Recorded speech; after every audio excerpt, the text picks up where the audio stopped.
In September 2023, the New Mexico State Police released videos from their response to a deadly shooting of a 13-year-old girl in Questa. Widely reported by news outlets at the time, the footage purported to reveal a clear picture of the incident. It showed a group of teens caught in a lie, and one parent's irresponsible behavior leading to legal consequences. Yet, just over a year later, after multiple jury trials, new evidence, and a re-examination of this same footage, the story of this case looks very different. Hi there, I'm Kevin, and welcome to Just Thought Lounge. Today we're going to take a look at the critical first few hours following an emergency call after the tragic shooting of a young teen. Now, some of you may have seen this footage before, but you may not know the full story. Unfortunately for everyone involved, the case did not end after arrests were made. There is much more to this tragic tale. Let's take a look.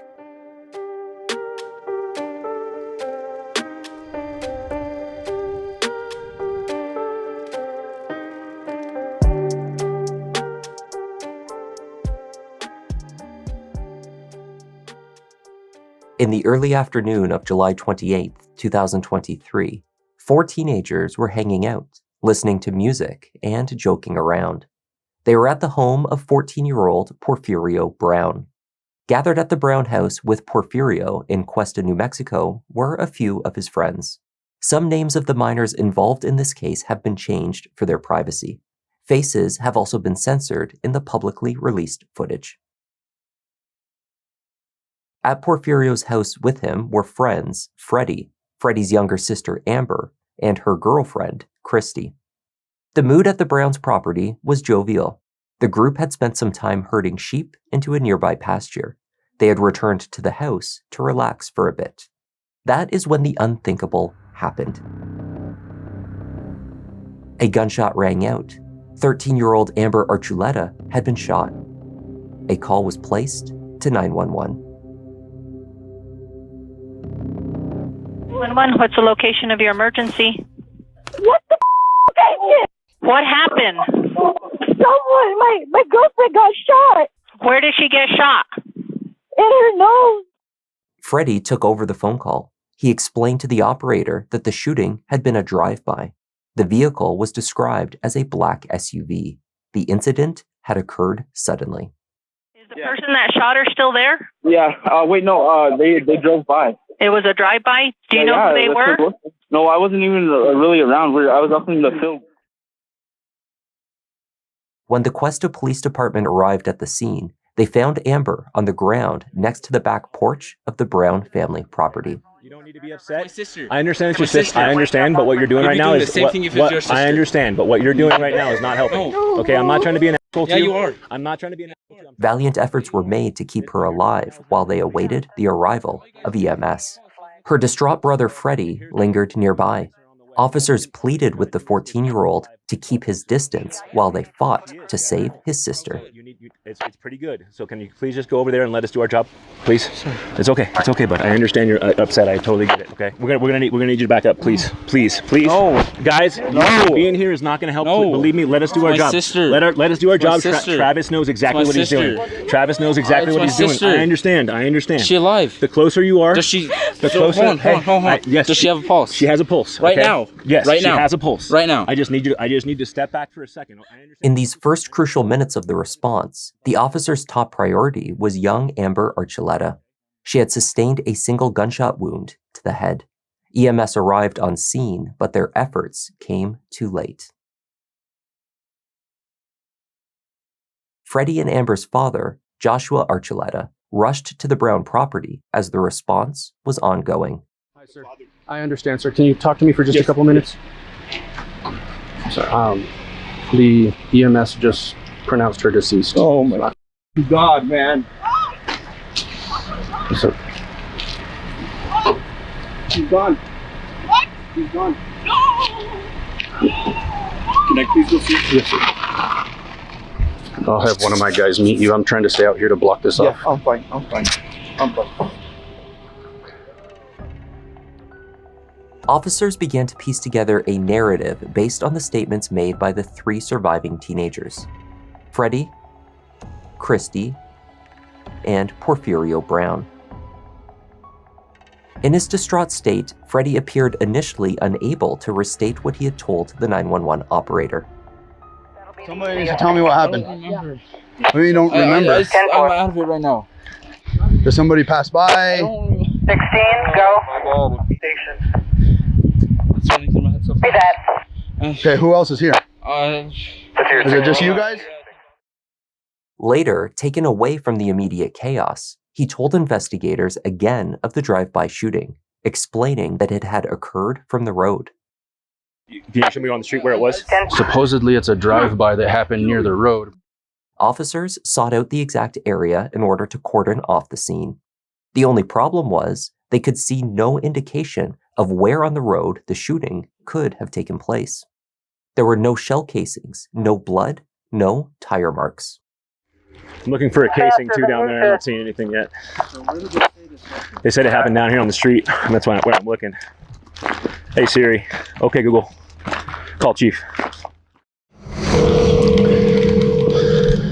I'm not sure if it was down here. He said it seemed like they carried her up here, but this was closed. So I'm guessing they carried her through here. Porfirio told police that Amber was shot near to a dumpster, which sat in front of a neighbor's red house. Was she inside? We drove her in here to get tissue. From the front door? Huh? From the front door? Okay. But she didn't get no blood because I grabbed the carpet and we kind of like wrapped her in it. Okay. Who are you on the phone with? My mom. Can you show me where you got her from, please? The road? Yeah. Like where I have to wait to my dad. Okay, I'm just trying to figure out where she was at so I can secure the scene in that area. It's right there by that dumpster, you know, by the red house? Wait, oh, down the road further? Like just right there by that red house? Mm-hmm. Right there. So you carried her all the way over here? Well, my friend came knocking on the door and said someone shot my sister. Porfirio told the same story as Freddie, supported by statements by Christy. All 3 teens stated that Amber had been moved towards the house after she had been shot. William Brown, Porfirio's father, returned home from work after receiving a phone call from his son. He too told a similar story, though he had not been present when the incident took place. I wasn't even home. Okay, so you just got here just now, or did you just get here after the incident? Yeah. I was at work when my son called me about it happening. Did your son tell you anything like that? He just said that there was a girl that was shot and he didn't know what to do. Did he say who shot the girl? You can't go, Ashley, you can't go there. Did he say who shot the girl? He said a black SUV. The scene around the Brown property was confused. Witnesses and their parents came and went as officers continued to piece together the unbelievable story fed to them by the teenagers. The assumed crime scene on the road was not cordoned off at that time because the area where the shooting allegedly occurred could not be identified. Meanwhile, the teenage witnesses roamed freely. William Brown, his wife Ashley, and their son had full access to their house. You didn't find any blood anywhere else? No, I was out there looking for a casing, looking for blood. The only thing I found are like footprints and stuff like that. And is that yours? Yeah, that's mine. What the I can't find anything. Both boys were absent for a time during which each tidied up and changed their clothing. Meanwhile, Freddie and Christy, after being allowed to leave the scene, later returned alongside Joshua Archuleta.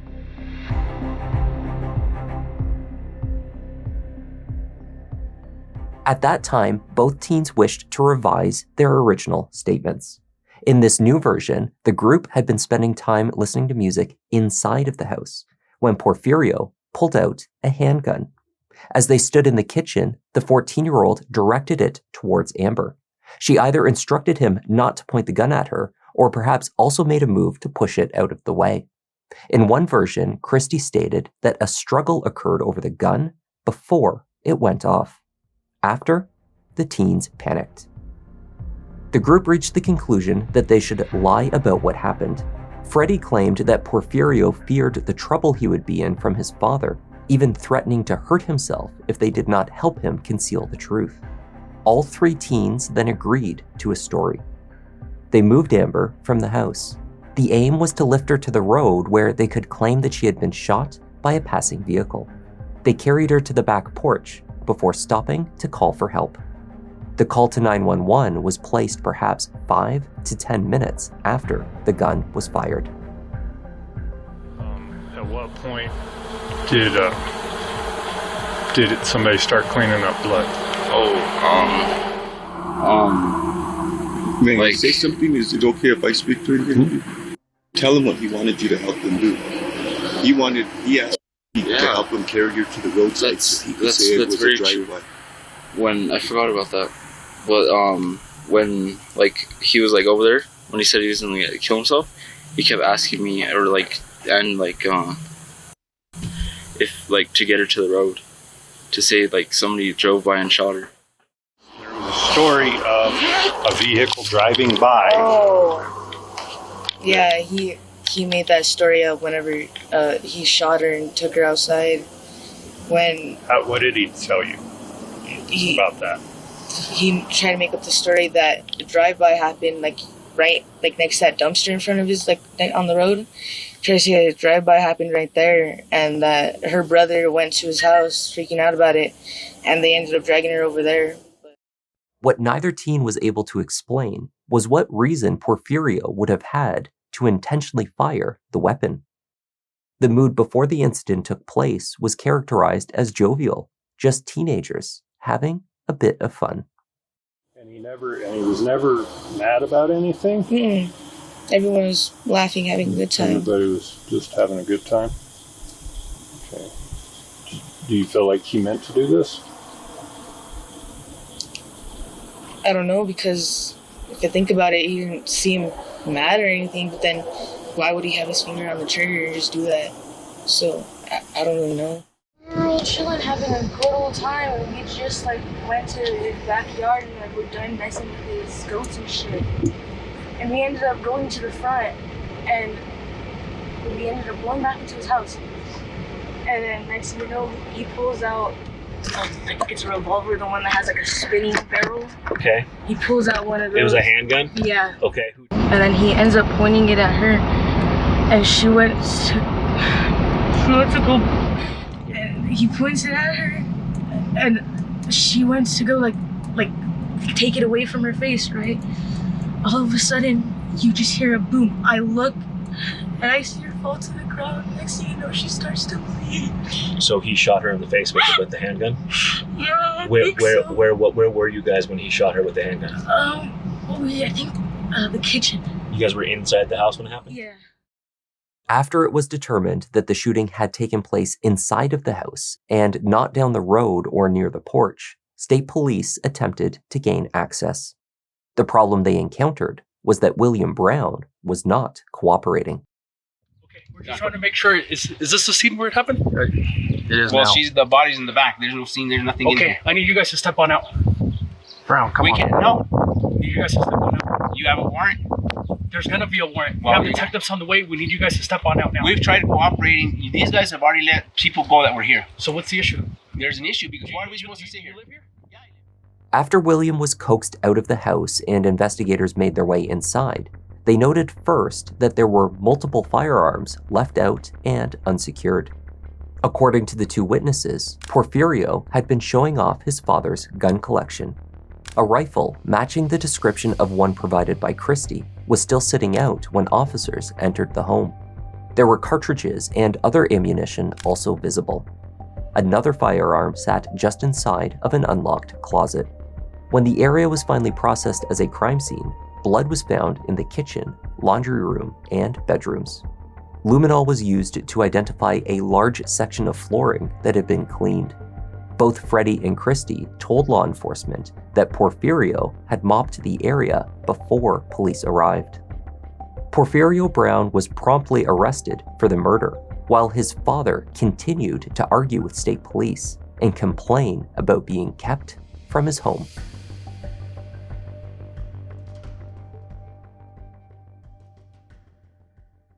Just 5 weeks before the shooting, the New Mexico State Legislature passed new gun safety legislation. It holds that parents can be held accountable for acts committed by their children with firearms that they had failed to keep safely stored. It's called Benny's Law, and it's named after Benny Hargrove, a middle school student who was shot and killed by a classmate who brought his father's gun to school. Dozens of firearms were seized from William Brown's home. A handful of these had not been locked away, but had been left unsecured and easily accessible. When William made the admission to officers at the scene that not all of his guns were secured, he was promptly arrested under Benny's Law. Another thing that you need to understand is there's a lot of guns in that house, right? And none of them are secured. Most of them are secured. I have a few that are out. You have a few that are out. Okay, with that right there, have your hands, put your hand on your back.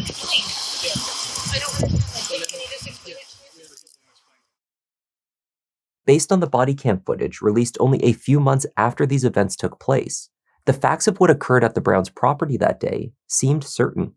The teenagers were looking at William Brown's gun collection, which the father had failed to keep safely out of their possession. Porfirio selected a handgun. He pointed it at Amber and fired. He then concocted a lie about a drive-by shooting and forced his friends, Amber's girlfriend and her own brother, to go along with it. But if the shooting was intentional, as law enforcement believed it had been, what was the 14-year-old's motive? The two had been friends, their families were close, and they had not been arguing at the time that the gun was fired. It was widely speculated that Porfirio was simply trigger-happy. The only explanation was that he loved guns. He had wanted to try out a weapon on someone, anyone. Amber had been the unlucky victim. Christy recounted that as she witnessed Porfirio pull the trigger, he was smiling. He was actually close friends with my son, and I never expected this to come out. He spent holidays with us and stuff like that, and he seemed like a nice kid, but it's turning out that he did have some really major issues.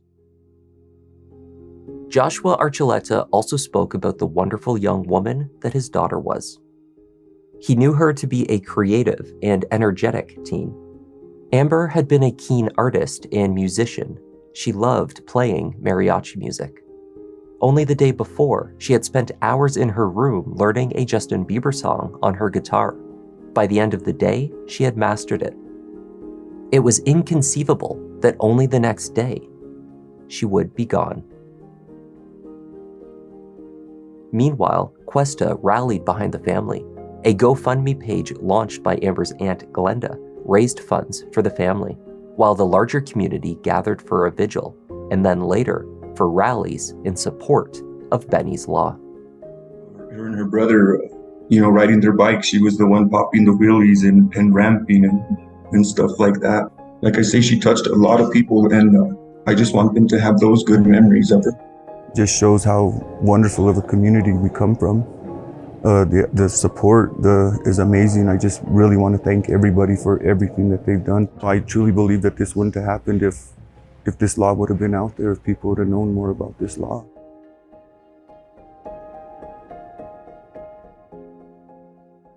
"14-year-old Porfirio was initially charged with first-degree intentional homicide. Before the case went to trial in March 2024, however, a judge decreased the murder charge to second degree. The teen would be tried as a youthful offender, but should he be found guilty, the state planned to sentence him as an adult. Porfirio also faced charges of tampering with evidence based on the cleanup job that had occurred inside the house, as well as attempted assault of a peace officer for his behavior at the scene. When legal arguments began, Porfirio's attorney, Lizzie Bunker, presented a theory of the crime that few had seen coming. Instead of arguing that the shooting had been an accident, which may have been a winning angle, she argued that Porfirio Brown was not, in fact, the shooter, but she knew who was. Bunker told the jury that Porfirio had agreed to take the fall for the real killer, Amber's own brother, Freddie. She called her client's mother, Ashley Baumgartner, who told the court that her son informed her months following the shooting that Freddie was the one who fired the fatal shot. Bunker said that Freddie was likely so overcome with guilt that he asked Porfirio to take the blame. As a good friend, he did so. She was asked if her son had ever told her what really happened. And she said that in November, he did share with her that the brother was the shooter. Body cam footage shown at trial highlighted Porfirio and Freddie in the back of the property in an embrace. Bunker framed the interaction as an expression of gratitude after Porfirio had agreed to take the fall for Amber's death. On body camera, while the girl is laying there dying, the brother actually comes up to my client and gives my client a huge hug. And so to me, that was very inconsistent, because why are you hugging my client if he just shot your sister? Bunker questioned the narrative that seemed so obvious from the statements made by the other teen witnesses that day, that Porfirio had created the story about the drive-by shooting and forced the others to tell the same lie. She pointed to inconsistent statements the teens made in interviews since the shooting. Both eyewitnesses used the word "we" when discussing who moved Amber's body from inside the house. Only later, as the story began to unravel, they were both asked to clarify what they meant by "we." Had they helped to move Amber to cover Porfirio's crime? Both then changed their statements. No, they did not help. They pointed the finger solely at Porfirio Brown. The story has been that my kid wanted to create this drive-by story, but if you listen to the evidence on the 911 call, it's actually the brother who first tells 911 that his sister was shot in a drive-by. Is the person that shot her still there? Yeah. They drove by. It was a drive-by? Do you know who they were? No, I wasn't even really around. I was up in the field. The teen witnesses were allowed to leave the scene without being questioned, photographed, or having their cell phones taken. Images captured on the body cam within the first half an hour of the response also clearly shows blood visible on young Freddie. Both he and others were permitted to change their clothing. He has perfect circular spots of blood on his arm. He's got blood on the back of his elbow. He has a watch on. And then he goes home. So he and the other juvenile witness, they leave the scene and they're together at another location for over an hour. Officers also failed to search a nearby dumpster for the weapon used to kill Amber Archuleta. The gun that was used in the shooting went missing. It has never been recovered. When the lead investigator for the case, Agent Shane Faulkner, testified, he was asked about the likelihood of one of the teens carrying the firearm away from the scene as they were allowed to roam freely. Faulkner conceded that it was possible. At no point had either of the two teenagers, Christy or Freddie, been searched. From the initial response by officers through to the arrests of the Browns, no one else had been considered a possible suspect. The defense referred to law enforcement's tunnel vision. Their bias was aided by the unhelpful behavior of Porfirio's own father and other assumptions made by the officers who initially responded to the scene. It emerged that one of the first responding officers was cousins with Joshua Archuleta's ex-wife. The officer had a connection to young Amber. Bunker argued that the officers' relationship created a tendency to foster bias in the investigation. This increased the likelihood that certain individuals were never considered suspects and were instead afforded special treatment. I understand it's your sister. I understand, but what you're doing right now is I understand, but what you're doing right now is not helping. Okay, I'm not trying to be an asshole to you. Yeah, you are. I'm not trying to be an asshole to you. I'm trying to help you, buddy. Yeah, you are. Okay, what you're doing right now isn't helping. Please just go over there with them. The jury deliberated for approximately 8 hours. They were unable to reach a verdict. The judge declared a mistrial. After their release from service, the jury told attorneys that 7 of the 12 thought that Porfirio was guilty before they began deliberating. 8 hours later, only 4 jurors still believed that was the case. Even the 4 that thought he was guilty said that they thought this was an accident. And so what they're trying to charge him with is intentional murder. And all the jurors unanimously agreed that whoever the shooter was, this was an accident. Still has the murder pending and hanging over his head as a 14-year-old. So of course that's very heavy. He was such a child. He was 14. He's still 14. But I do think this has forced him to grow up quite a bit. And so that actually makes me sad. I just definitely think they're trying to prosecute an innocent child.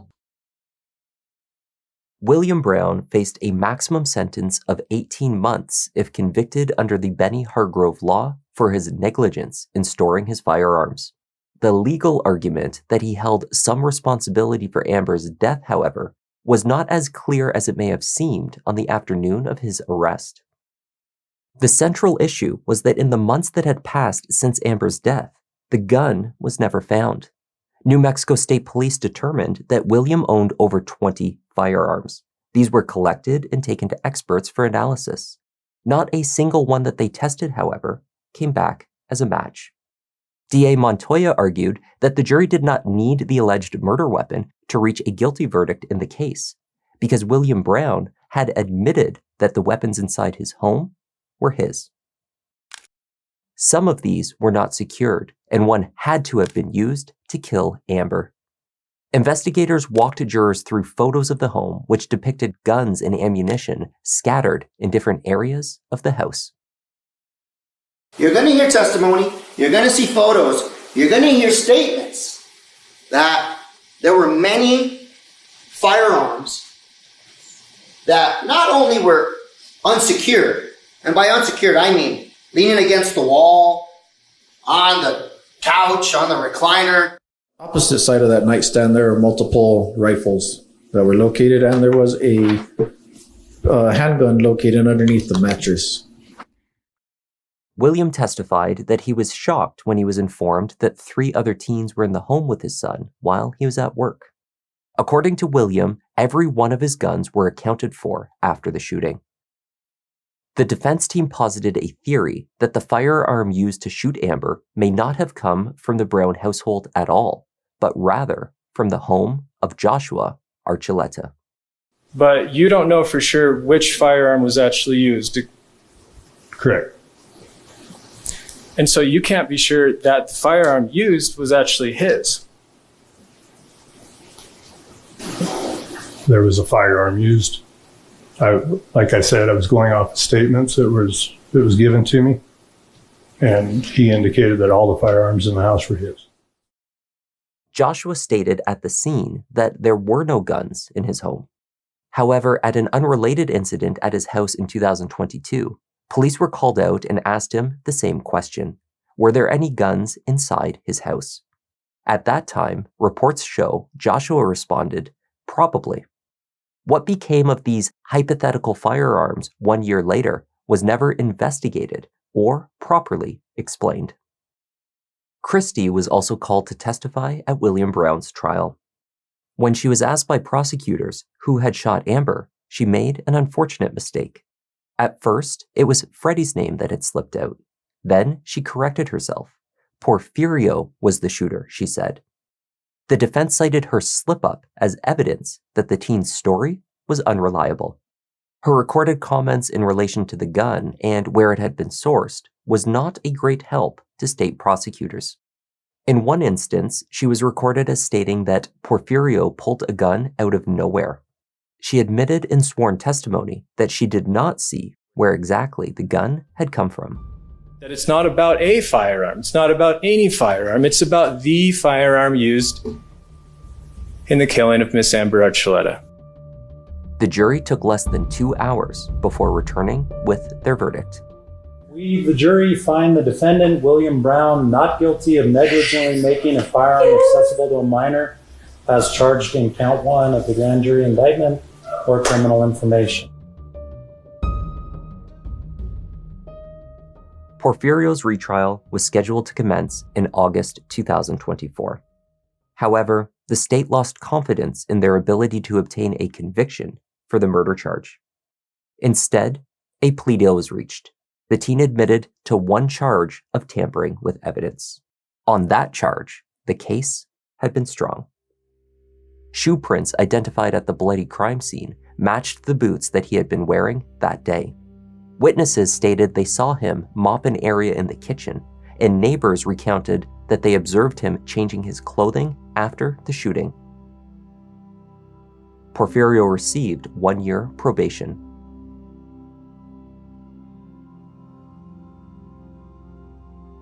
In the aftermath of the deal, Amber's family offered a statement expressing their disappointment merged with grief over the result of their already horrific ordeal.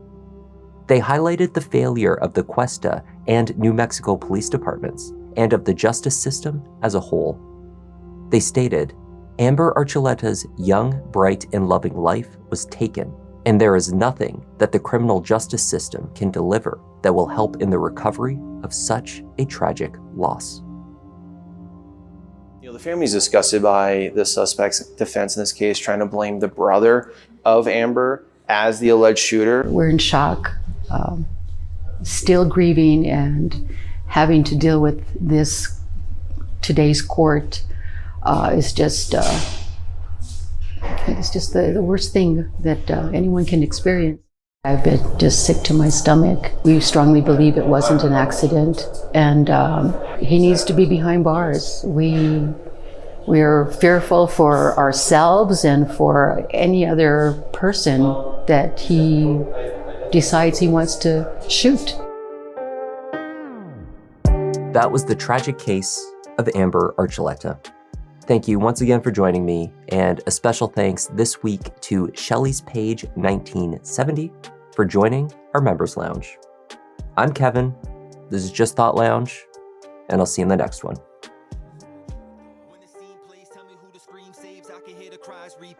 Gotta take my time, cause these crimes get deep, but these stories can't hide. Let me find my seat. Kevin, go ahead and settle in. Gotta be selective, doing all the research, keeping it objective. Always been effective, can say he got a knack.